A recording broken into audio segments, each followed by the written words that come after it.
Jamaah salat zuhur yang dimuliakan Allah, ada sebuah kisah nyata yang terjadi pada seorang syekh yang berasal dari Saudi Arabia. Suatu ketika syekh ini ketika melakukan perjalanan safari dakwah menuju negara Mesir, pada satu waktu syekh ini bersinggah di satu masjid. Ketika memasuki masjid pada pukul 2 pagi, ternyata terlihat ada seseorang di dalam mihrab imam sedang bersujud kepada Allah. Ketika didekati, ternyata dia bersujud sambil menangis, seakan-akan meminta sesuatu kepadanya. Dan syekh ini berkata, mudah-mudahan apa yang diminta oleh orang yang sedang sujud ini Allah kabulkan doa-doanya. Padahal si syekh ini belum tahu apa yang dimintanya. Ketika selesai sholat, maka didekatilah oleh syekh ini. Wahai fulan, sesungguhnya apa yang kau minta sehingga membuat engkau menangis di dalam sujudmu? Masya Allah, wahai syekh, kata orang ini, sesungguhnya aku dalam kesulitan. Istriku sedang dirawat di rumah sakit dan akan ditindak operasi, membutuhkan biaya 14.500 pound mata uang Mesir. Lalu kata syekhnya, mudah-mudahan Allah memberikan jalan keluar kepadamu. Silakan lanjutkan kembali sholat malammu. Lalu dilanjutkan sholat malam, kemudian dia bersujud lagi, kemudian menangis lagi. Sampai ketika syekh ini tidur sejenak, kemudian bangun sebelum sholat subuh, kemudian melakukan sholat qobliyah subuh. Ketika hendak dikumandangkan qomat, tiba-tiba pengurus masjid menghampirinya. Ternyata syekh ini salah satu tokoh ulama besar yang ada di Saudi. Diminta oleh pengurus masjidnya untuk menjadi seorang imam. Kata syekhnya, aku sangat capek sekali karena setelah sholat subuh aku harus berangkat kembali ke Saudi. Tapi tetap pengurus masjid meminta agar syekh ini menjadi seorang imam di sholat subuh berjamaah. Akhirnya baiklah, si syekh ini menjadi imam di sholat subuh pada saat itu. Ternyata ada seorang pengusaha di samping masjid itu yang suka mendengarkan ceramah si syekh ini di sosial media. Akhirnya dia memutuskan untuk menjadi seorang makmum di belakang syekh ini. Selesai sholat, tiba-tiba dihampirinya si syekh ini seorang pengusaha dan berkata, wahai syekh, ahlan wa sahlan, sesungguhnya aku adalah penggemarmu yang selalu mendengarkan ceramahmu di sosial media. Baiklah.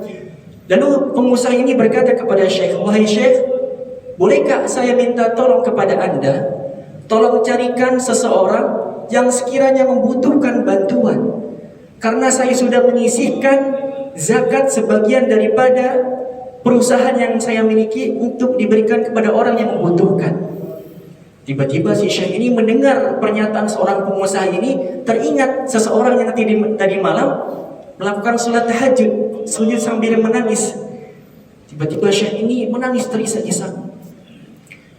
Lalu bertanya, kenapa engkau menangis wahai syekh?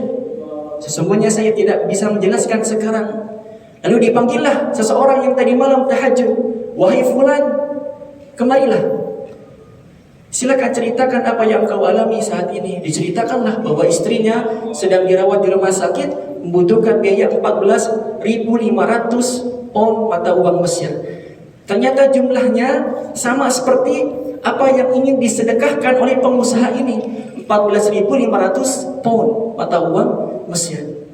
Akhirnya gantian si pengusaha ini malah yang nangis. Yang orang yang tahajud ini tiba-tiba melihat ada dua orang di hadapannya sama-sama nangis. Ya. Kenapa kau menangis? Lalu dikatakanlah oleh seorang pengusaha ini, sesungguhnya wahai saudaraku, aku sudah menyimpan 14.500 pound mata uang Mesir dari hasil zakat yang harus aku keluarkan dari perusahaan yang aku miliki. Padahal istriku setiap hari sudah mengingatkan aku agar segera sedekahkan. Tetapi aku minta kepada Allah, aku ingin mensedekahkan kepada hanya satu orang saja, yang sekiranya orang tersebut benar-benar membutuhkan. Dan aku meminta kepada Allah agar aku diselamatkan di akhirat kelak. Ternyata orang itu ada di hadapanku.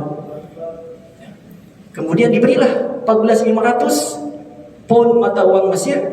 Kemudian tiba-tiba kata Syekh ini, orang yang tadi malam tahajud itu tidak mengingat kami, langsung pergi dan berkata, wahai Allah, aku sangat mencintaimu. Ya, jadi kita bisa mengambil pelajaran para jamaah yang dimuliakan Allah. Terkadang kita merasa terlalu terburu-buru ingin dikabulkan doanya oleh Allah, tanpa mengetahui waktu-waktu di mana doa itu bakal diijabah. Karena ketika seorang hamba doanya belum dikabulkan oleh Allah, tandanya Allah masih suka mendengarkan permintaan atau doa yang diminta oleh hambanya. Karena kebanyakan manusia ketika doanya langsung dikabulkan, dia langsung kepada Allah, dia langsung lupa kepada Allah Subhanahu wa Ta'ala. Kemudian yang kedua, ternyata tanda kasih sayang Allah kepada seorang hamba, yaitu dia pasti membangunkan salah seorang hamba di tengah malam untuk senantiasa agar dia bisa melakukan salat qiyamul lail. Pertanyaannya adalah, ketika kita bangun di tengah malam, apakah kita hanya sekedar buang air kecil saja, atau kita peka untuk sholat 2 rakaat saja, ya, ditutup dengan witir 1 rakaat. Jika kita terbiasa melakukan itu para jamaah yang dimuliakan Allah, maka kita sudah termasuk ke dalam golongan orang-orang ahli tahajud. Ya. Wa minal laili fatahajjab bihi nafilatan lak asa an yab'atsaka rabbuka maqaman mahmuda. Jadi orang-orang ahli tahajud ini, orang yang suka bangun di tengah malam, nanti Allah akan sediakan tempat yang sangat mulia. Jika kita senang masuk, ya, menyewa hotel atau villa VVIP, padahal itu hanya sementara, kita rasakan. Kenapa kita tidak meminta kepada Allah tempat yang sangat mulia, yang nanti pada akhirnya kita akan tinggal di sana selama-lamanya. Yang mudah-mudahan dengan kisah di atas kita bisa mengambil pelajaran bahwasanya orang yang gemar melakukan sholat malam, apapun doanya, apapun permintaannya, pasti diijabah oleh Allah Subhanahu wa Ta'ala. Sekian tausiah yang dapat disampaikan. Mari kita sama-sama tutup dengan doa. Astagfirullah.